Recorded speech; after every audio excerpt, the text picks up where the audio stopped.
அருட்பெருஞ்சோதி அருட்பெருஞ்சோதி தனிப்பெரும் கருணை அருட்பெருஞ்சோதி. எல்லா உயிர்களும் இன்புற்று வாழ்க, வள்ளல் மலரடி வாழ்க வாழ்க, கொல்லா வருவம் குவளையெல்லாம் ஓங்குக, நல்லோர் நினைத்த நலம் பெறுக, நன்று நினைத்த எல்லோரும் வாழ்க இசைந்தே. உலக மக்களே, அறிவார்ந்த அன்பர்களே, ஆண்மைநேய ஒருமைப்பாடுடைய அன்பர்களே, வல்லப்பமான மக்களிய திருவற்பாவில் 3ஆம் திருமுறையில் பதிகம் 14 திருக்கோல சிறப்பு என்ற பதிகத்தில் இருக்கின்ற பாடுடைய விளக்கங்களை இன்று முதல் பார்க்க போகிறோம். திருக்கோல சிறப்பு என்பது 10 பாடல்களை கொண்டது. திருக்கோல சிறப்பினுடைய முக்கியத்துவம் என்னவென்றால், வல்லப்பெருமானவர்கள் இந்த மண்ணுலைக்க வருவிக்க உற்று 9 ஆண்டுகள் வரையிலும் தான் யார் என்ற தெரியாத நிலையில் இருந்தபோது அருட்பெருஞ்சோதி ஆண்டவருடைய திருவிளையாடலால் மீண்டும் ஆட்கொள்ளப்பட்டு 9வது ஆண்டிலே வருவிக்க உற்றவர் என்ற நிலை மட்டும் அவருக்கு தெரிகிறது. சமயங்களும் மதங்களும் மார்க்கங்களும் சூழ்ந்திருந்த காலகட்டங்களில் வல்லப்பெருமானவர்கள் இந்த மண்ணுலகிற்கு ஒரு தாயின் வழியாக அருட்பெருஞ்சோதி ஆண்டவரால் வருவிக்க உற்ற பிறகு இறைவனை பார்க்க வேண்டும் என்பதற்காக திருவொற்றியூர் செல்லுகிறார். நல்ல கவனிச்சிக்கணும். அந்த நிலையில் அவருக்கு சுத்த சன்மார்க்கத்தை பற்றி தெரியாது, எந்த விதமான ஒரு விளக்கமும் அவருக்கு தெரியாது. பிள்ளைப்பெருமான் அவர்கள் திருவொற்றியூரில் இருக்கின்ற தியாகராஜனை மக்கள் வழிபடுகிறார்கள் என்று கேள்விப்பட்டு திருவொற்றியூர் செல்லுகிறார்.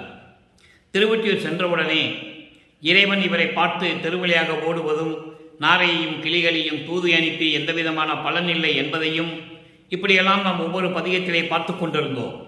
இன்று திருக்கோல சிறப்பு என்ற பதிகத்திலே 10 பாடல்களை அருளியிருப்பதை நாம் பார்க்க போகிறோம். திருக்கோல சிறப்பு என்பது இறைவன் காட்சி கொடுக்கிறார். இப்போ அந்த நிலைக்கு வந்து கொண்டிருக்கிறார். தியாகராஜ பெருமான் இவருக்கு காட்சி கொடுக்கிறார். காட்சி கொடுத்தது மட்டும் சரி, எந்த விதமான அருளையும் எந்த விதமான ஒரு அன்பான வார்த்தையும் பிள்ளை பெருமானவிடம் பேசவில்லை. காட்சி கொடுக்கிறார், மறைந்து விடுகிறார். அந்த திருக்கோலத்தினுடைய சிறப்பு, அந்த காட்சியினுடைய அற்புத சிறப்பு எப்படி இருந்தது என்பதை ஒவ்வொரு பாடலிலும் உலக மக்களுக்கு தெரிவித்துக் கொண்டிருக்கிறார் நமது பிள்ளை பெருமான் அவர்கள். அதை தான் பார்த்துக்கிட்டு இருக்கோம். இப்போது இந்த பாடலில் முதல் பாடல் திருக்கோல சிறப்பு முதல் பாடலை நல்லா கவனிங்க. ஏன்னா வல்லப்பெருமான் அவர்கள் இந்த மண்ணுலைக்கு இறைவனாகவே வருவிக்க உற்று 201 ஆண்டுகள் ஆகிவிட்டன. இந்த 201 ஆண்டுகளில் அவர் 51 ஆண்டுகள் வரையிலும் அருட்பெருஞ்சோதி ஆண்டவர் எப்படியெல்லாம் திருவிளையாடல் செய்தார் என்பதை தான் நாம் பார்த்து கொண்டிருக்கிறோம். தன் மகனை சமயங்களிலும் மதங்களிலும் மார்க்கங்களிலும் இருக்க செய்து அதன் பின் இதெல்லாம் தேவையில்லை, இதெல்லாம் பொய் என்று உலக மக்களுக்கு சொல்ல வேண்டும். அப்போ அவரை அங்கே தான் இருக்க வைக்கணும். அது காலத்தின் கட்டாயம். அதனால் இறைவனுடைய திருவிளையாடலினால் அங்கே இருந்து கொண்டு எப்படியெல்லாம் சமயங்களிலும் மதங்களிலும் மார்க்கங்களில் இருக்கும்போது இறைவனை எப்படியெல்லாம் உருவகப்படுத்தினார்கள். இந்த பிரபஞ்சம் தோன்றிய காலத்திலிருந்தே கிரேதயுகம், திரேதயுகம், துவாபரயுகம், கலியுகம் முடிந்து விட்டது. இந்த 4 யுகங்களிலுமே இப்போ நம்ம ஒளியுகத்தில் இருந்து கொண்டிருக்கிறோம். ஒளியுகத்துக்கு வயது இல்லை, கால அளவு இல்லை. இதுக்கு முன்னால் இருந்த யுகங்களுக்கெல்லாம் கால அளவு உண்டு. அந்த யுகங்களிலே பணியாற்றிய பதத்தலைவர்களுக்கும் ஆயுள் உண்டு. ஆனால் வல்லப்பெருமானுக்கு வயது இல்லை, ஆயுள் கிடையாது. அவர் இறைவனாகவே இருக்கின்றவர். அதை நீங்கள் முதல்ல மனசில் நல்லா நினச்சிக்கணும். இப்போ இந்த பாடலுடைய பொருளை பார்க்க போகிறோம். நல்லா கவனிங்க. பொன்னென்று ஒளிரும் புரிசடையார். அதாவது இந்த பிரபஞ்சம் தோன்றிய காலத்திலிருந்து சிவபெருமானை எப்படியெல்லாம் உருவகப்படுத்தினார்கள், அந்த சிவபெருமானை எப்படியெல்லாம் பல பெயர்களில் அழைத்து கொண்டிருந்தார்கள். அவர்கள் கருத்துக்கேற்றபடி கருத்து வேறுபாடுகள் உண்டு. அவங்களுக்கு சைவ சமயத்தை சேர்ந்தவர்கள் எல்லாமே ஒத்த கருத்தோடு இருந்ததில்லை. ஒருத்தர் சிவபெருமான் என்று சொல்லுவார், ஒருத்தர் மகாலிங்கம் என்று சொல்லுவார், ஒருத்தர் நடராஜன் என்று சொல்லுவார், ஒரு சிலர் சொக்கநாதன் என்று சொல்லுவார்கள், கந்தன் என்று சொல்லுவார்கள், பிச்சையாண்டி என்று சொல்லுவார்கள். இப்படியெல்லாம் நிறைய பெயர்கள் உண்டு. ஒவ்வொருவரும் வித்தியாசமாக சொல்லுவாங்க. ஒத்த கருத்தோடு யாரும் இருந்ததில்லை என்பதை நாம் போக போக பார்க்க போகிறோம். அப்போ அந்த சைவ சமயத்தை சேர்ந்தவர்கள் சிவபெருமானை எப்படியெல்லாம் உருவப்படுத்தினார்கள் என்பதை நமது பிள்ளை பெருமான் அவர்களும் இங்கே குறிப்பிடுகிறார்கள். பொன்னென்று ஒளிரும் புரிசடையார், புனை நூல் இடையார், புடை உடையார், இப்படியெல்லாம் இருக்கிறாரு. அதுக்கப்புறம் மண்ணென்று உலகம் புகழ் ஒற்றிவானர் பவனி வர கண்டே. இதுவரையிலும் வல்லப்பமன் அவர்கள் வருவிக்க விட்டதிலிருந்து 24 ஆண்டுகள் வரையிலும் நல்ல கவனிக்கணும். நீங்கள் 51 ஆண்டுகளை 8 பிரிக்கிறார் அருட்பெருஞ்சோதி ஆண்டவர். ஒவ்வொரு 8 ஆண்டுகளிலும் தன் மகனுக்கு எப்படி அருளை கொடுக்கிறார் என்பதுதான் திருவருட்பா. 1ஆம் திருமுறையிலிருந்து 6ஆம் திருமுறை வரைக்கும் அதில் எந்த விதமான ஒளிவு முறை இல்லாமல் உள்ளதை உள்ளபடி உண்மையாக நமக்கு எடுத்து அருளி இருக்கிறார்கள். நம்மளை எல்லாம் படைத்து காத்து கொண்டிருக்கின்ற அருட்பெருஞ்சோதி ஆண்டவர் ஐயா வல்லற்பெருமான் அவர்கள். அதை நீங்கள் முதல்ல மனசில் நல்லா வச்சுக்கணும், கவனமாக பார்க்கணும். அப்போது இந்த நிலையில் இருக்கும்போது இவர் வல்லற்பெருமானவர்கள் இப்பொழுது திருவொற்றியில் இருக்கின்றது. திருவிழா திருக்கோல சிறப்பு என்பதை கூறும்போது அவர் 3வது எட்டில் இருந்து கொண்டிருக்கிறார். அதாவது வல்லற்பெருமானவர்களுக்கு வயது இல்லை, வருவிக்கவுற்று 24 ஆண்டுகள் வரையிலும் இந்த நிலைதான் அவருக்கு தொடர்ந்து கொண்டிருக்கிறது. அதுதான் 3 திருமுறைகளும் அந்த நிலையிலே உருவாகிவிட்டது. இந்த 24 ஆண்டுகளுக்குள் உருவானதான் 3 திருமுறைகளும். 4ஆம் திருமுறை வரும்போது அவர் 4வது எட்டில் இருந்து கொண்டிருக்கிறார். அதாவது 25வது ஆண்டிலிருந்து 33 ஆண்டுகள் வரையிலும் வருவிக்க உற்று. அதன் பிறகு 5, 6 இந்த 16 வருடங்களிலும் நடந்ததுதான் சமரச சுத்த சன்மார்க்கத்தை பெற்ற பிறகு இறைவனானது. அதை நீங்கள் மனசில் நல்ல கவனமாக வச்சுக்கணும். அப்போ தான் இந்த ஒவ்வொரு நாளும் தினமும் ஒரு பாடல் நம்ம சொல்லிட்டு இருக்கோம், விளக்கம். அப்போ தான் உங்களுக்கு புரியும். வல்லற்பெருமானை இறைநிலையிலிருந்து பார்க்க வேண்டும். அப்போ அந்த இடையில எப்படி அருட்பெருஞ்சாண்டவர் திருவிளையாடல் செய்கிறார் என்பதை தான் ஒவ்வொரு பாடலிலும் நமக்கு அருளி இருக்கிறார்கள். அதை பார்த்து கொண்டிருக்கிறோம். மண்ணென்று உலகம் போட்டு ஒற்றிவானார் பவனி வர கண்டே. பவனி வந்தார், பார்த்தார், அவ்வளவுதான். மின்னென்று இளங்கும் மாதரெல்லாம் வேட்கை அடைய விளங்கி நின்றது. வேட்கை அடைய விளங்கி நின்றது. இன்னென்று அறியே அவர் அழகை என்னென்று உரைப்பது ஏந்தில்லையே. இது பாடல். பாடல் நல்ல கவனிங்க, இன்னொரு முறை படிச்சிடுறேன். பொன்னென்று ஒளிரும் புரிசடையார் புனைநூல் இடையார் புடை உடையார் மண்ணென்று உலகம் ஒற்றிவானர் பவனி வர கண்டேன். மின்னென்று இளங்கும் மாதரெல்லாம் வேட்கையட விளங்கி நின்றது. இன்னென்று அறியே அவர் அழகை என்னென்று உரைப்பது ஏந்தில்லையே. இது பாடல். இப்போ இந்த பாடலில் இருக்கின்ற பதவுரை மட்டும் பார்க்குறோம். அதுக்கப்புறம் விளக்க உரை. பொன்னென்று ஒளிரும் புரிசடையார். பொன் போன்று ஒளிர்ந்து கொண்டிருக்கின்ற, மின்னிக் கொண்டிருக்கின்ற தங்கம் எப்படி மின்னும் அதுபோல மின்னிக் கொண்டிருக்கின்ற பின்னிய சடையை உடையவர். அதான் புரிசடையார் என்று சொல்லுகிறார். பின்னிய சடையை உடையவர். புனை நூல் இடையார். ஒரு நூல் எப்படி இருக்கும், மெல்லிசா, அதுபோன்று அழகான இடையை உடைய இறைவன் புனை நூல் இடையார். அப்புறம் புடை உடையார் என்பது ஒரு பக்கம் உமாதேவியை கொண்டவர், இடது பக்கம் ஒரு பெண்ணை உடையவர். பெண்ணை உடையவர் என்பது உமாதேவி. அதுக்கடுத்து மண்ணென்று உலகம் புகழ் ஒற்றிவான பவனி வர கண்டேன். மண்ணென்று என்பது உலக மக்கள் எல்லாம் மகாதேவன் என்று அழைப்பார்கள் இறைவனை. மகாதேவன் என்று அழைக்கக்கூடிய புகழின் உச்சியில் இருக்கின்ற திருவொற்றியூரில் இருக்கின்ற இறைவன் வானர் என்பது இறைவன். அப்படிப்பட்ட இறைவன் பவனி வர கண்டே. பவனி வரும்போது நான் பார்த்தேன். நல்லா கவனிக்கணும். 24 ஆண்டுகள் வரையிலும் வருவிக்க விட்டு 24 ஆண்டுகள் வரையிலும் எப்படியெல்லாம் நமது பிள்ளை பெருமான் அவர்கள் இறைவனை பார்க்க முடியாமல் துன்பப்பட்டு கொண்டிருந்தார்கள் என்பதை ஒவ்வொரு பாடலிலும் நாம் பார்த்து கொண்டிருக்கிறோம். இப்போ இறுதியான கட்டத்திற்கு வந்து கொண்டிருக்கிறோம். 3ஆம் திருமுறை முடிய போகுது. இப்போ பவனி வரும்போது இறைவன் பார்க்கிறார். அந்த பவனி வரும்போது இறைவனை அவருடைய காட்சியை பார்க்கிறார். அதான் திருக்கோல சிறப்பு என்ற பதிகத்திலே நமக்கு அருளி இருக்கிறார்கள். பவனி வர கண்டேன். மின்னென்று இளங்கும் மாதரெல்லாம் வேட்கை அடைய விளங்கி நின்றது. அவருடைய அந்த அழகு எப்படி இருந்ததென்றால், அவர் அழகை பார்த்து ரசித்துக் கொண்டிருந்தேன். அந்த அழகு எப்படி இருந்ததென்றால், மின்னல் போன்று அழகான பெண்கள் எல்லாம் ஏக்கம் அடையும்படி விளங்கி நின்றது. அவருடைய அழகு அந்த மாதிரி இருந்தது. பெண்கள் எல்லாம் பார்த்து ஏக்கம் கொள்ளுகிறார்கள். ஆகா, எப்படிப்பட்ட இறைவன், எப்படி அழகாக இருக்கிறார் என்று சொல்லி பெண்கள் எல்லாம் வேட்கை அடைய விளங்கி நின்றது. இங்கே ஏன் பெண்கள் என்று சொல்லுகிறார்? தன்னை தலைவியாகவும் இறைவனை தலைவனாகவும் உருவப்படுத்தி உலக மக்களுக்கு தெரியப்படுத்துகிறார். ஸோ தன்னை பெண்ணாக உருவகப்படுத்தும் போது அங்கே பெண்கள் என்று சொல்லுகிறார். அதனுடைய அடிப்படை மூளையினுடைய அதாவது மூல விளக்கம் என்பது என்றால் மக்கள் பார்த்து கொண்டிருக்கிறார்கள் என்பதுதான் பொருள். அப்போ அப்படியெல்லாம் பார்த்து கொண்டிருக்கிறார்கள், அதை இன்னவென்று அறியேன், அதை எப்படி சொல்றது இன்னதுதான் என்று குறிப்பிட்டு சொல்லும்படி எனக்கு தெரியவில்லை. அவ்வளவு அழகாக இருக்கிறார். அவருடைய பவனி வரும்போது நான் கண்டேன், அவ்வளவு அழகாக இருக்கிறார். அந்த காட்சியை பார்த்து பெண்கள் எல்லாம் ஏக்கமடைந்தார்கள். அந்த அழகை எப்படி சொல்லுவதென்று எனக்கு தெரியவில்லை, என்றிலேயே தெரியவில்லையே, எப்படி சொல்லுவதென்று தெரியவில்லையே என்று சொல்லி இந்த பாடலை அருளி இருக்கிறார்கள். இப்போ வரி வரியா பார்த்தோம். இப்போ பாடலுடைய கருத்து பொருள் கோர்வையாக சொல்லுகிறேன்.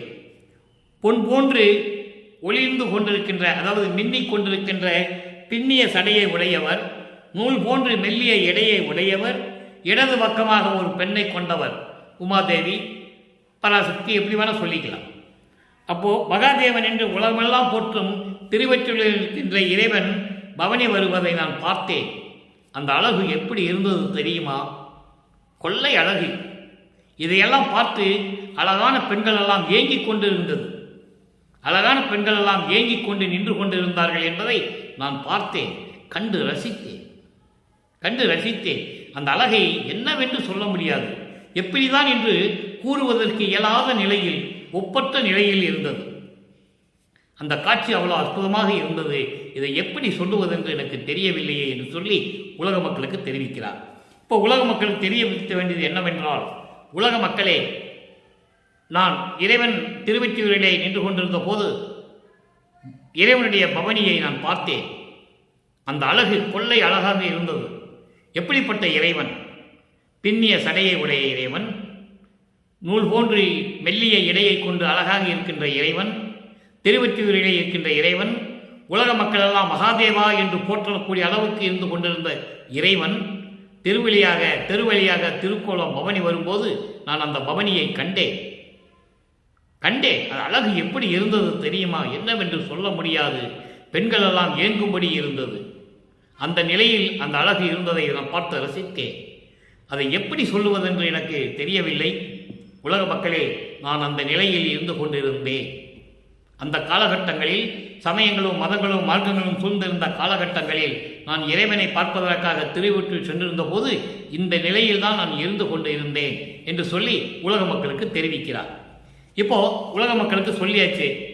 இப்போ இந்த பாடலில் சொன்ன 3 நிலைகள், அதாவது எப்படிப்பட்ட இறைவன், அந்த இறைவன் திருவெற்றியூரில் இருக்கின்ற இறைவன் சொல்லுவார்.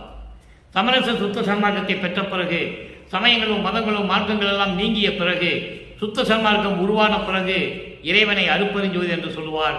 இறைவன் வடலூரில் இருக்கிறார் என்று சொல்லுவார்.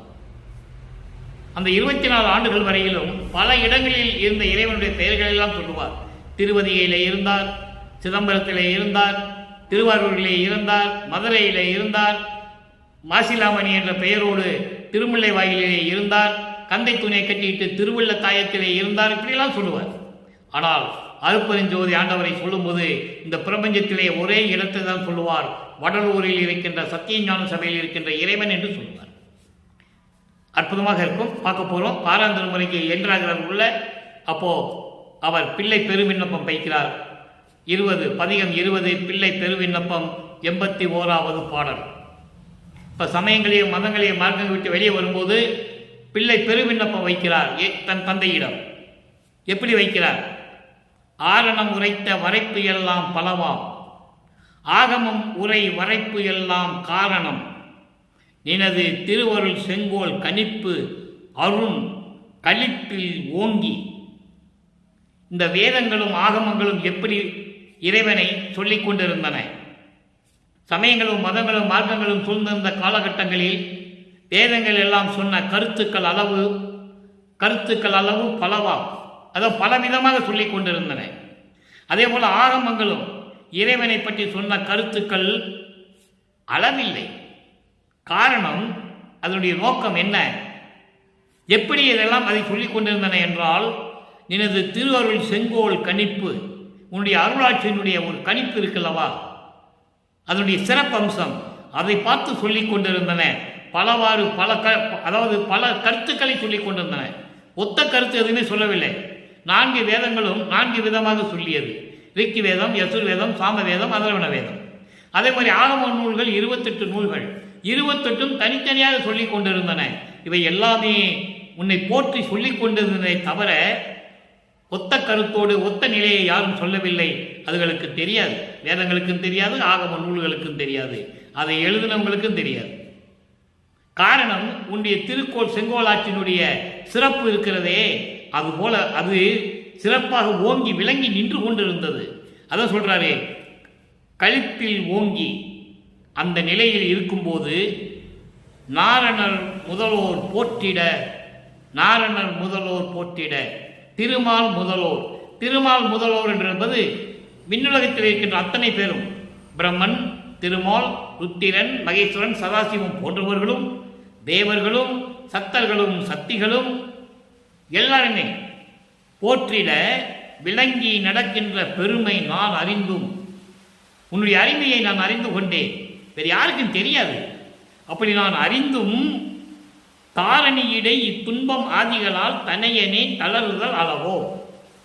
தந்தையிடம் விண்ணப்ப வைக்கிறார், உன்னால் இந்த மண்ணுலக்கு ஒரு தாயின் வழியாக நான் வருவிக்க உற்று சுத்த சன்மார்க்கம் பெருவரை நான் பட்ட துன்பங்கள் எப்படி என்று உனக்கு உன் திருவுள்ளத்துக்கு தெரியாதா? உன்னுடைய பெருமையை அறிந்தவன் நான் ஒருவன் தான். வேதங்களும் சரி, ஆகமங்களும் சரி, உன்னுடைய திரு செங்கோலாற்றினுடைய சிறப்பை யாருக்கும் தெரியாமல் நின்று கொண்டிருந்தது.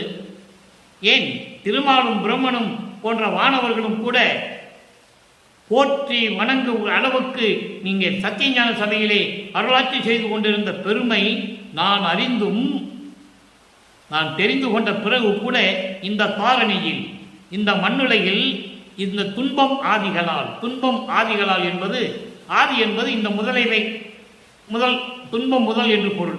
துன்பம், துயரம், மாயைகள், மயக்கங்கள், உலக விடயங்கள், மண்ணாசை, பெண்ணாசை, பொன்னாசை போன்ற துன்பங்கள், இவற்றில் முழுவதுமாக இத்தனுடைய துன்பங்களையும் நான் அனுபவிப்பது இந்த தனையனேன் தளருதல் அழகோ. தனையனேன் என்பது உன்னாலே தனித்து விடப்பட்ட இந்த மகன் தளருதல், வருந்துதல் அழகோ. தந்தையிடம் விண்ணப்பம் வைக்கிறார். சரி, இப்போ சமயங்களையும் மதங்களையும் மாற்றி விட்டு உள்ள வந்தாச்சு. உள்ள வந்தோடனே அப்பா கிட்ட விண்ணப்பம் வைக்கிறேன், இப்படியெல்லாம் நிலையில் இருக்கின்ற நீ, வானவர்களெல்லாம் போற்றக்கூடிய அளவில் இருக்கின்ற உன்னுடைய பெருமை கொண்ட நீ, நான் உன்னை பற்றி தெரிந்திருந்தும் கூட இந்த மண்ணுலகிலே உன்னால் வருவிக்க உற்று இந்த துன்பம், துயரங்கள், மாயைகள், மயக்கங்களால் நான் தளருதல் தந்தைக்கு அழகோ. மகன் வருந்துவது, துன்பப்படுவது ஒரு தந்தைக்கு அழகாயுது என்று சொல்லி விண்ணப்பம் வைக்கிறார். இப்போ விண்ணப்பம் வச்சாச்சு. அப்போ அனுபவம் எப்படி இருக்கும்? அனுபோக நிலையம் என்ற பதிகத்திலே 1வது பாடலிலே கூறுகிறார். பதிகம் 25 6ஆம் திருமறை அனுபோக நிலையம். அனுபோக நிலையம் என்பது அந்த பேரின்பத்தினுடைய அனுபவம் எப்படி இருக்கும்? நல்லா கவனிங்க. இனி பிரிந்து இறையும் இருக்கலே, தந்தையிடம் சொல்லுகிறார், மகன் சொல்லுகிறார். இனி பிரிந்து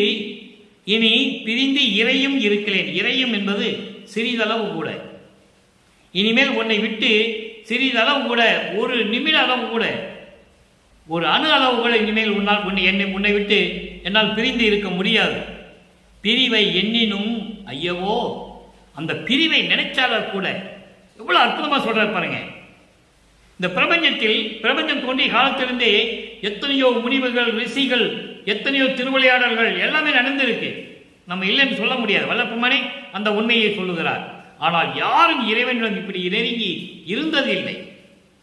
காரணம், அவர்களுக்கு சுத்த சன்மார்க்கம் தெரியாது. எல்லாமே மாயைகளிலும் மயக்கங்களிலும் காமத்தினுடைய விளைவுகளிலுமே இருந்தவர்கள் என்பதை திருவிற்பாவிலே நாம் கண்ட உண்மை. எல்லா உண்மையும் திருவிற்பாவில் இருக்கு, யாராலையும் மறுக்க முடியாது. அப்போ இந்த நிலையில் இருக்கும்போது சொல்றாரு, உன்னை சிறிதளவு கூட நான் இனிமே பிரிந்து இருக்க என்னால் சகித்து கொள்ள முடியாது. அந்த பிரிவை நினைத்தாலே ஐயோ, மயங்கிய பணிப்பில் அந்த மயக்கம் வருதே, அந்த மயங்கிய துன்பத்தினால் என் உடம்பும் உயிரும் உள் உணர்வும் பரிதவிப்பதை அறிந்தில்லையோ. எனது உள்ள எப்படி துடிக்கிறது, என் உயிர் எப்படி துடிக்கிறது தெரியுமா? உன்னை பிரிய மாட்டேன், பிரிந்து இருக்கணுமே என்று நினைக்கும்போது கூட அந்த மயக்கத்தில், அந்த துன்பத்தில் என் உடலும் என் உயிரும் என்னுடைய உள்ளத்தினுடைய உணர்வும் எப்படி பரிதபிப்பது அறிந்திலேயோ, எப்படி துடிக்கிறது தெரியுமா? அது உனக்கு தெரியாதா? உனக்கு தெரியாதா? எப்படி தனிப்படு ஞான வெளியிலே இன்ப தனிநடம் புரியும் தனித்தலைவா. இந்த வரியை பாருங்க, அவ்வளவு அற்புதமான வரி தெரியுமா? தனிப்படும் வானவெளியிலே. தனிப்படும் வானவெளி என்பது சமயங்களையும் மதங்களையும் மார்க்கங்களையும் நீக்கிய வெளி.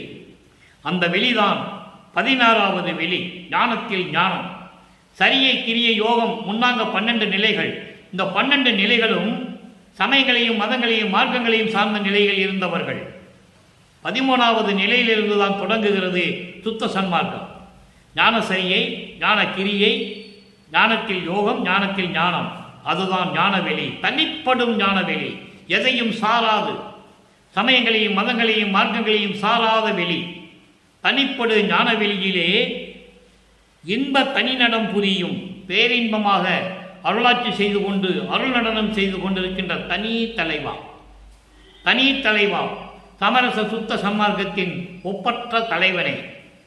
தலைவனுடைய யார் ஒப்பிட முடியாது. அப்படி தனிமையாக தனித்த நிலையில் சிறப்பான முறையில் ஒப்பற்ற நிலையில் இருக்கின்ற சுத்த சன்மார்க்கத்தின் தலைவா, கனிப்பயன் தருதற்கு இது தகு தருணம் கலந்தருள் எனையே. முதல்ல விண்ணப்பத்தை பார்த்துட்டோம்.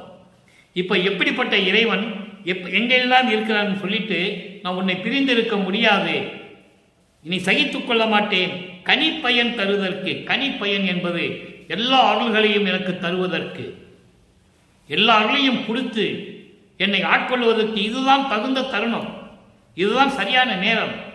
கலந்தருள், என்னை கலந்து அருள வேண்டும், என்னை கலந்து அருள வேண்டும் என்னையே என்று சொல்லுகிறார். சரி, இப்போ சமயங்களையும் மதங்களையும் மார்க்கங்களையும் விட்டுட்டு வந்தாச்சு. 24 ஆண்டுகளை கடந்து வெளியே வராரு. 3வது வெளியே வந்துட்டார். இப்போ இறைவனை விண்ணப்பம் வச்சாரு. இப்போ எப்படி தன்னோடு கலந்து கொள்ள வேண்டும் என்று சொல்லிட்டாரு. இப்போ 46வது பதிகம் அருள் ஜோதி நிலை 1வது பாடல். எப்படிப்பட்ட இறைவன் உலக மக்களுக்கு சொல்லணும். அருள் ஜோதி தெய்வம், என்னை ஆண்டு கொண்ட தெய்வம், அம்பலத்தை ஆடுகின்ற ஆனந்த தெய்வம். இப்ப கடவுள் யாருன்னு சொல்றாரு? அருட்பெருஞ்சோதி ஆண்டவர். ஒரே பேர் தான், அருட்பெருஞ்சாண்டவர்னா ஒரே பேர் தான். அங்க அப்படி இல்லை. சமயங்களும் மதங்களும் சார்ந்த காலகட்டங்களில் இந்த சைவ சமயத்தினுடைய தலைவர்கள், அதை மேற்கொண்டு செயலாற்றியவர்கள், அந்த சைவ சமயத்திலே நடந்து கொண்டிருந்த பெரியோர்கள் எல்லாருமே இறைவனை பல பெயர்களில் அழைத்துக் கொண்டிருந்தார்கள். ஒன்றுக்கு வேறுபாடு இருக்கும், முரண்பாடு இருக்கும், சண்டையிட்டுக்குவாங்க. அப்படி இல்லை, இப்படி இல்லை, சண்டை போட்டுக்குவாங்க. ஆனால் இங்கே அப்படி இல்லை. சுத்த சன்மார்க்கத்தில் ஒரே இறைவன், பிரபஞ்சத்தின் இறைவன் அருட்பெருஞ்சோதி.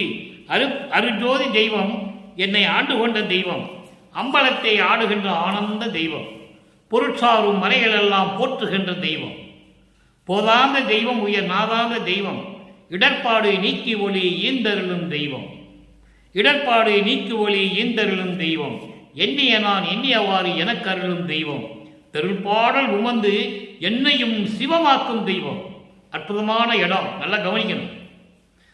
அதாவது தெருள்பாடல் உமந்து என்னையும் சிவமாக்கும் தெய்வம், சிற்றவையில் விளங்குகின்ற தெய்வம், அதே தெய்வம்.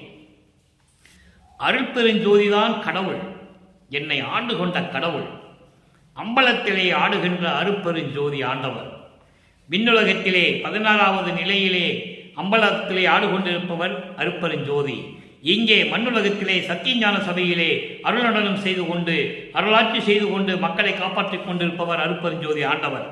பொருள் சாரும் மலைகள் எல்லாம் பல கருத்துக்களை சொல்லிக் கொண்டிருந்த இந்த வேதங்கள் எல்லாம் போற்றுகின்ற தெய்வம். வேதங்களும் வணங்குகின்றன, ஆகங்களும் வணங்குகின்றன. போதாந்த தெய்வம். போதாந்தம் என்பது, நான் ஏற்கனவே பல விளக்கங்கள், அந்தங்களை பற்றி நான் யூடியூபிலே விளக்கம் கூறியிருக்கும் போது கூறியிருக்கிறேன். போதாந்தம் என்பது அறிவினுடைய முடிவான நிலை. அறிவின் முடிவான நிலை என்பது மெஞ்ஞான அறிவு. ஞானம் என்பது வேறு, மெஞ்ஞானம் என்பது வேறு. அறிவு என்பது வேறு, மெஞ்ஞானம் அறிவு என்பது வேறு. சிவன் என்பது வேறு, சிவம் என்பது வேறு. இந்த விளக்கங்களை நம்ம ஏற்கனவே பார்த்துருக்கோம். அதை மறுபடியும் சொல்லணும்னு நமக்கு நேரம் பத்தாது. பாடலுடைய விளக்கத்தை பார்க்கணும். அப்போ போதாந்த தெய்வம் என்றால் மெஞ்ஞான அறிவு கொண்ட தெய்வம். மெஞ்ஞானம் உடையவன் தான் முக்காலத்தையும் உணர்ந்தவன். முக்காலத்தை உணர்ந்துதான் இறைவன். யாருக்கு இந்த மெஞ்ஞானம் இல்லை என்பதை திருவிற்பாவிலே பல இடங்களிலே பல பாடல்களிலே வளர்ப்பமானவன் கருளி இருக்கிறார்கள். உதாரணத்துக்கு சொல்ல வேண்டும் என்றால், நான்முகனும் திரு நெடுமாலும் மெஞ்ஞானம் என்னும் வான்முக கண்கொண்டு காணாமல் தேடி நின்றார். அவங்களுக்கு மெஞ்ஞானம் இல்லை என்பதனால்தான் இறைவனுடைய அடியை முடியும் தேடி சென்றார்கள். பிரம்மன் அன்னப்பறவையாகவும் திருமால் பன்றியாகவும் உருவெடுத்து மேலும் கீழும் சென்று கொண்டிருந்தார்கள் என்பதை அங்கே வல்லப்பமானவர்கள் நமக்கு தெளிவாக அறியிருக்கிறார்கள். அப்போ மெஞ்ஞானம் இருக்கின்றவன் தான் எல்லாத்தையும் உணர முடியும். மெஞ்ஞானம் இருக்க வேண்டும் என்றால் ஆணவம், கண்மம், மாயை, மாமாயை, துரோதை போன்ற மலங்களை எல்லாம் நீக்கி இருக்க வேண்டும். கொலையும் புலையும் நீக்கி இருக்க வேண்டும். போரிட்டு உயிர்களை சண்டையிடக்கூடாது, போரிட்டு உயிர்களை கொல்லக்கூடாது. இதெல்லாம் செய்தவர்கள் பிரம்மன், திருமால் என்பதை அந்த விளக்கத்திற்கு தெளிவாக நமக்கு வளர்ப்பமான அருளியிருக்கிறார்கள். அதனால்தான் அவர்கள் மெஞ்ஞானம் பெறவில்லை என்று சொல்லுகிறார். அதனால்தான் ஒவ்வொரு அவதாரத்திலும் பிறந்து பிறந்து இறப்பார்கள் என்று சொல்லுகிறார். பிறந்து பிறந்து, அதாவது செத்து செத்து பிறக்கும் தேவர்களை நான் மதியேன், என் முன் வழியிலர் என்று சொல்லுவார். வழியிலர் என்றால் என் முன் வலிமை இல்லாதவர்கள், அருள் வல்லமை இல்லாதவர்கள் என்று சொல்லுவார். அதை சொல்லுவார். மெஞ்ஞானம் என்கின்ற தெய்வம் உயர் நாதாந்த தெய்வம்.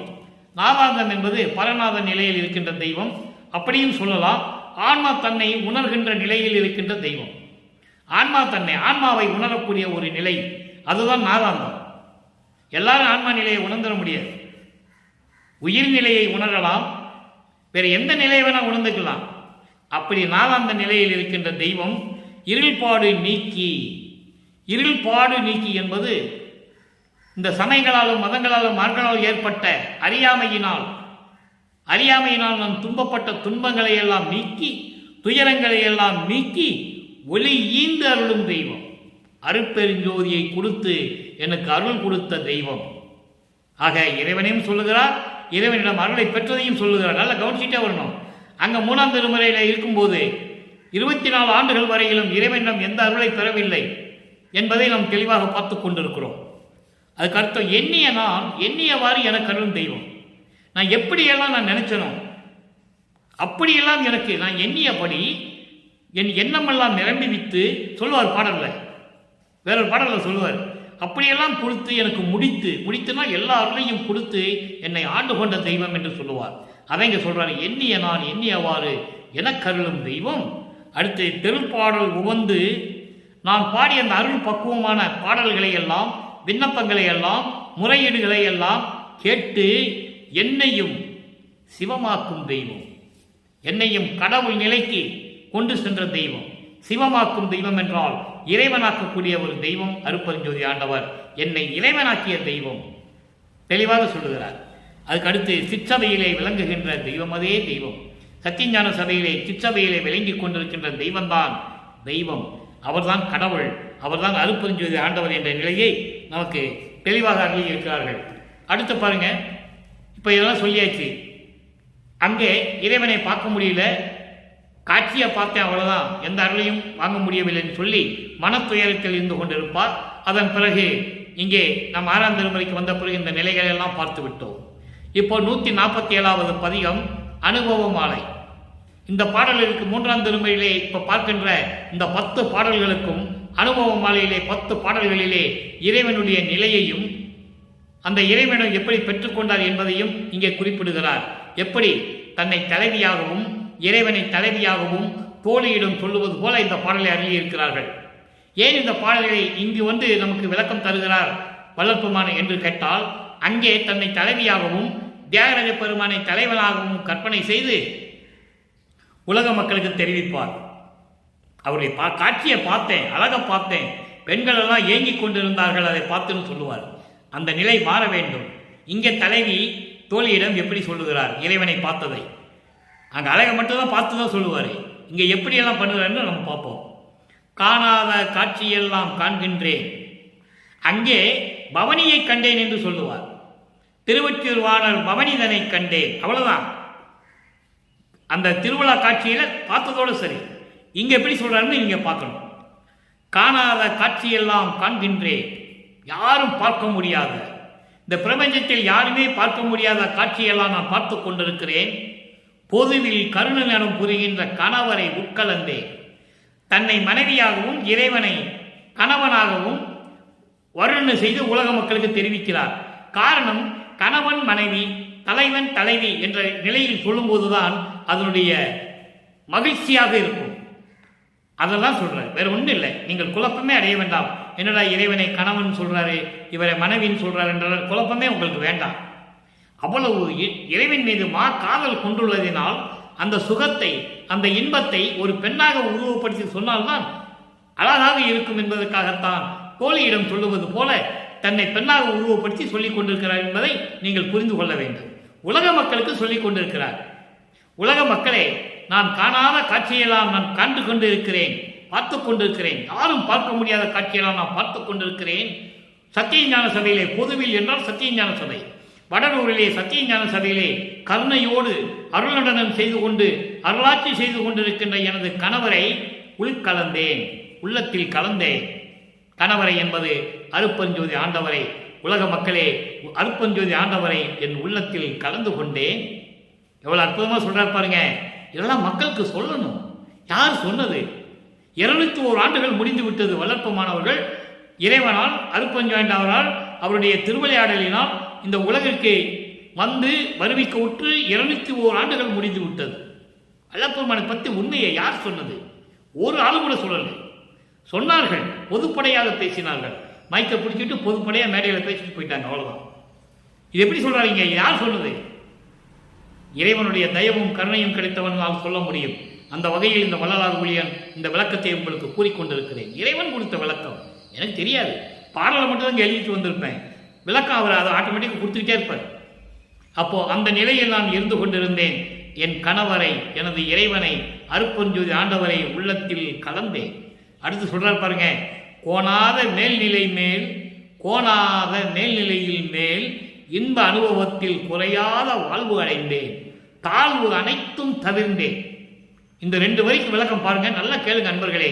நான் ஏற்கனவே கூறியது போல நேரத்தை கடத்துவதற்காகவோ, வேண்டுமென்றோ, பொய் சொல்ல வேண்டுமென்றோ, கற்பனையாக சொல்ல வேண்டுமென்றோ நான் நினைத்ததில்லை. திருவற்பாவில் இருக்கின்ற உண்மையை மட்டும் உலக மக்களுக்கு சொல்ல வேண்டும். திருவற்பாவை உலக மக்களிடம் கொண்டு போய் சேர்க்க வேண்டும். இந்த ஒரே நோக்கத்திற்காகத்தான் இறைவனை என்னை ஆட்கொண்டான் என்பதை சொல்லிக் கொள்வதில் மனப்பூர்வமாக பூரிப்படைகிறேன். இப்ப பாருங்க, கோணாத மேல்நிலை மேல் இன்ப அனுபவத்தில். கோணாத மேல்நிலை மேல் என்பது மாறுபாடுகள் இல்லாத, முரண்பாடுகள் இல்லாத, ஒரே நிலையில் ஆன்மநேய ஒருமைப்பாடோடு இருக்கின்ற ஒருமை நிலை, ஒத்த நிலை, ஒரே நிலை, கடவுள் நிலை, அதான் மேல்நிலை. அங்கே சமயங்களும் மதங்களும் மார்க்கங்களுக்கும் வேலையே கிடையாது. அதெல்லாம் ஒளிந்து விட்டதுன்னு சொல்லிவிட்டார். அழிந்து விட்டது, மடிந்து விட்டது, சாம்பலாகி விட்டது. பல பாடல்களிலே சொல்லுவார். எல்லா உண்மையும் திருவருட்பாவிலே இருக்கிறது. அப்போ இந்த உலகத்திற்கு வேற மார்க்கம் மக்களுக்கு வேண்டும். ஒரு இறை மார்க்கம் வேண்டும், ஒரு ஆன்மீக மார்க்கம் வேண்டும். அந்த மார்க்கம்தான் சமரச சுத்த சன்மார்க்கம் என்பதை இங்கே நான் பதிவு செய்வதில் கடமைப்பட்டிருக்கிறேன். ஏதோ ஒரு மார்க்கம் வேண்டும்ல வழிபடுவதற்கு. அப்போ சமயங்களும் மதங்களும் மார்க்கங்களும் அழிந்து விட்டது, ஒளிந்து விட்டது, சாம்பலாகி விட்டது. அதை உலக மக்களுக்கு தெரிவித்து விட்டார் வளர்ப்பமானவர்கள். அப்போ உலக மக்களுக்கு ஒரு மார்க்கம் வேணும். அப்போ அது இறைவனை உருவாக்கிய மார்க்கம் சமரச சுத்த சன்மார்க்கம். அந்த மார்க்கத்தில் மேல்நிலையின் கோணாத மார்க்கம், முரண்பாடு இல்லாத மார்க்கம், சமயங்களிலும் மதங்களிலும் மார்க்கங்களிலும் கூறப்பட்ட வேறுபாடுகள் இல்லாத மார்க்கம் ஒரே சுத்த சன்மார்க்கம். அப்படி சுத்த சன்மார்க்கம் இருக்கின்ற மேல்நிலையான கடவுள் நிலையான அந்த நிலை பேரின்ப அனுபவத்தில், இன்ப அனுபவத்தில், அந்த பேரின்ப அனுபவத்தில் குறையாத வாழ்வு அடைந்தேன். குறையாத வாழ்வு என்ன வாழ்வு? இறை வாழ்வு, கடவுள் வாழ்வு, கடவுள் நிலையை அடைந்தேன் என்று சொல்லுகிறார். குறையாத வாழ்வு அடைந்தேன். அடுத்து தாழ்வு அனைத்தையும் தவிர்ந்தேன்.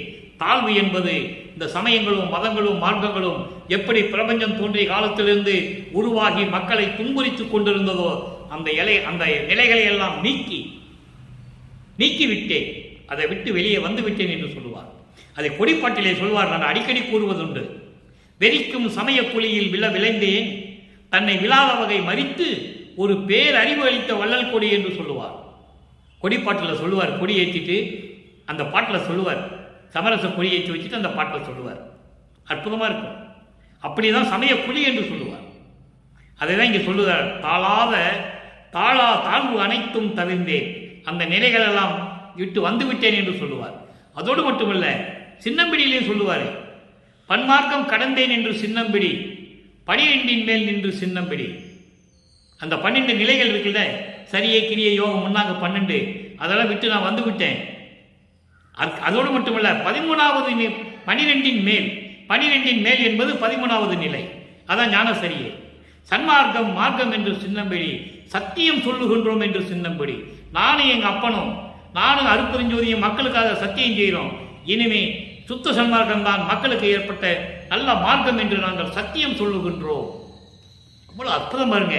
ஏன் படைத்த இறைவன், அவர் தான் இந்த உலகத்தை படைச்சது. வல்லப்பமானும் அருட்பெருஞ்சாண்டவர்களுடைய அருளால் படைக்கப்பட்ட இந்த பிரபஞ்சம், எல்லா உயிர்களையும் படைத்து காத்து கொண்டிருக்கின்ற இறைவன், அவரே மக்களை பார்த்து சத்தியம் பண்றாரு. ஏன்?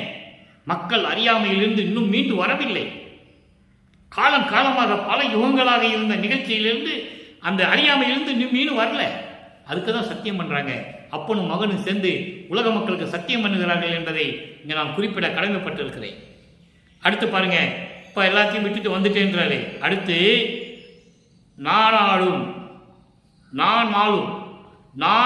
என்பது ஒவ்வொரு நாளும் தினமும்.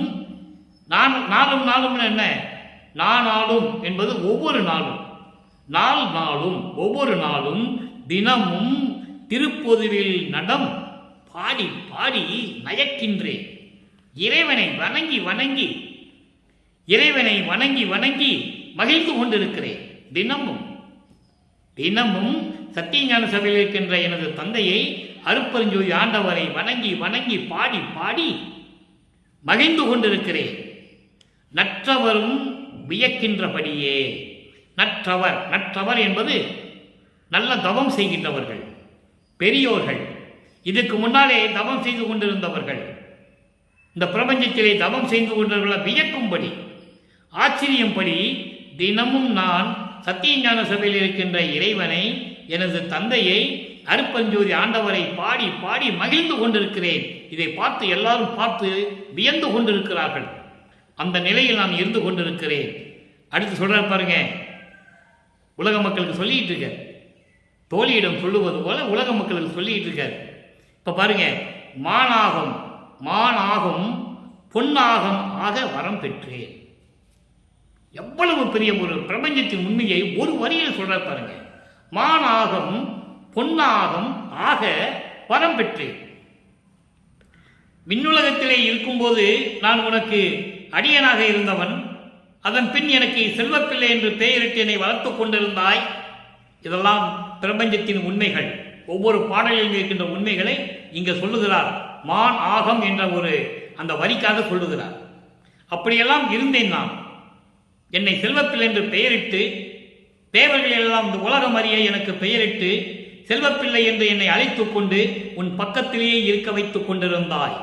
அப்படிப்பட்ட என்னை சமரச சுத்த சன்மார்க்கம் உலக மக்களுக்கு தெரியப்படுத்த வேண்டும் என்பதற்காக ஒரு தாயின் வழியாக என்னை கருவறையிலே 10 மாதங்கள் இருக்க வைத்து, என்னை வருவிக்க செய்து, சமயங்களிலும் மதங்களிலும் மார்க்கங்களிலும் இருக்க செய்து, அப்ப இந்த மனித பிறவி எடுத்த உடம்பை, அதான் மானாக இந்த மனித பிறவி எடுத்த இந்த ஒப்பற்ற உடம்பை பொன் ஆகமாக, பொன் உடமாக்க, இந்த உடம்பை பொன் தேகமாக்க. பொன் தேகம் என்பது சுத்த தேகம். அப்படி பொன் தேகமாக வரம் பெற்று விட்டேன். முதல்ல சுத்த தேகத்தை தான் பெறுற. ஏமசித்தியை பெற்ற பிறகு முத்தேகத்தை பெறணும். அப்பதான் நினைச்ச இடத்துல இருக்க முடியும். நடந்து போக வேண்டிய அவசியம் இல்லை. சொல்லுவாங்க வளர்ப்பமான் அப்படியே நடந்து போனாரு, அப்படியே நடந்தே சிதம்பரத்துக்கு வந்தாரு, அதெல்லாம் சொல்லுவாங்க, நம்பாதீங்க. அவரு எப்படிப்பட்ட தேகமுடையவர்? நினைச்ச இடத்துல இருக்கிறவர்.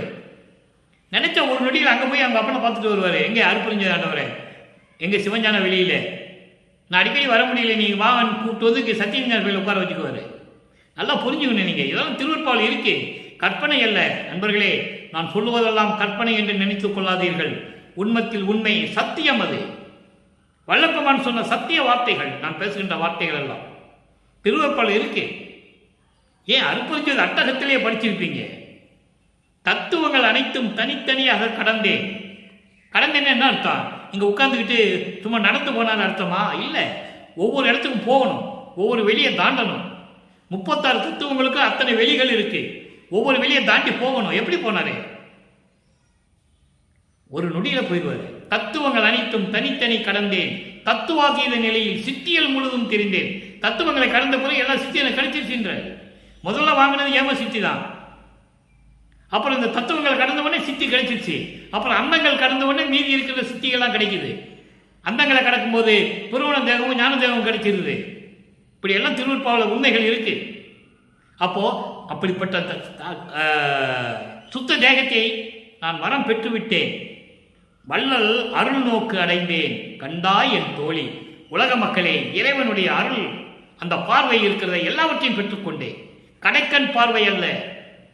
எல்லாரும் சொல்லுவாங்க கடைக்கண் பார்வையை கொஞ்சம் காட்டுங்கன்னு இறைவன்கிட்ட கேட்பாங்க. யாரு? தமம் இருக்கிற முனிவர்கள், ரிஷிகள் எல்லாம். இவர் அப்படி கேட்கல. முழு பார்வையை என்கிட்ட இருக்கணும். இந்த கடைக்கண் பார்வை வேலையே நம்ம கிட்ட இருக்கக்கூடாது. தெளிவா சொல்றாரு பாட்டில் இருக்கு. இன்னொரு பாட்டில் கடைக்கண் பார்வையெல்லாம் என்கிட்ட பார்க்கக்கூடாது, முழுசா பார்க்கணும்னு சொல்லியிருக்காரு. ஒரு பாடல் இருக்கு. அப்போ இந்த அருள் நோக்கு அடைந்தேன், அவருடைய பார்வை முழுவதும் என்னிடத்தில் நான் வாங்கி கொண்டேன். அப்படின்னா என்ன அர்த்தம்? எல்லா அருளையும் நான் பெற்றுக்கொண்டேன். உலக மக்களே கண்டாய் என் தோழி. தோழியிடம் சொல்லுவது போல உலக மக்களுக்கு தெரிவிக்கிறார். நல்லா புரிஞ்சுக்கணும். எப்படிப்பட்ட இறைவனை நம்ம பெற்றிருக்கிறோம், எப்படிப்பட்ட ஒரு மார்க்கத்தை பெற்றிருக்கிறோம், அதை நீங்க புரிஞ்சுக்கணும் நண்பர்களே. உலக மக்களே, எல்லாரும் சுத்த சமார்க்கத்துக்கு வாருங்கள் என்று அழைக்கிறார் நமது இறைவன் வல்லற்பமானவர்கள். உலக மக்களே, அருமையான மார்க்கம் உங்களுக்கு கிடைத்திருக்கிறது. புண்ணியமான மார்க்கம், இறைவனை நேரடியாக பார்க்கக்கூடிய மார்க்கம். உங்களுக்கெல்லாம் மரணம் இல்லை, மரணமில்லா பெருவாழ்வை கொடுக்கக்கூடிய மார்க்கம் என்றெல்லாம் சொல்லுகிறார். நம்மளை எல்லாம் படைத்து காத்து கொண்டிருக்கின்ற இறைவன் வல்லற்பமானவர்கள். நல்லா நீங்க புரிஞ்சுக்கணும். இறைவனுடைய திருவிளையாடலால் இந்த திருவிளையாடல் நடந்து கொண்டிருந்தது. அதை நம்ம அடுத்த பதியத்தில் பார்க்க போறோம். ரொம்ப அற்புதமா இருக்கும். இறைவனுடைய திருவிளையாடல், அருட்பெருஞ்சோதி ஆண்டவருடைய திருவிளையாடல் எப்படி நடந்தது என்பதை திருவருட்பாவில் இருக்கின்ற உண்மையை நாம் பார்க்க போகிறோம். இந்த பதியம் முடிஞ்ச உடனே நீங்க நம்ம பதிவை தொடர்ந்து பாருங்க. அப்பதான் இறைவனுடைய அருளையும் திருவருட்பாவை என்ன நிலையில் இருந்தது என்பதை உலக மக்களுக்கு சொல்ல முடியும். யாரும் பேசல, திருவருட்பா பத்தி யாரும் பேசுறது இல்லை. அதுக்கப்புறம் பாருங்க, இப்போ எல்லாம் வாங்கிட்டாரு. சமயங்கள் மதங்கள் இருந்து வந்துட்டாரு, இறைவனுடைய காட்சியை பார்த்துட்டாரு, இறைவன்கிட்ட சரணடைஞ்சாரு, அடைக்கலம் போனாரு, எல்லாரையும் பெற்றுக்கொண்டாரு, உலக மக்களுக்கு தெரியப்படுத்தி விட்டார். எல்லா வேலையும் முடிஞ்சது. இப்போ இறைவனுடைய திருவடிகளை பற்றி உலக மக்களுக்கு தெரிவிக்கிறார். எளிமையான வழிதான், 4 வரி. அதில் உலகத்தினுடைய பிரபஞ்சம் விளக்கம் எப்படி இருக்கின்றதோ உங்களுக்கு நான் சொல்லி ஆகணும். இப்போ பாருங்க, ஆடிய பாதம் 125வது பதிகம். ஆடிய பாதம் நல்லா பாருங்க. பாடிய வேதங்கள் தேடிய பாதம்.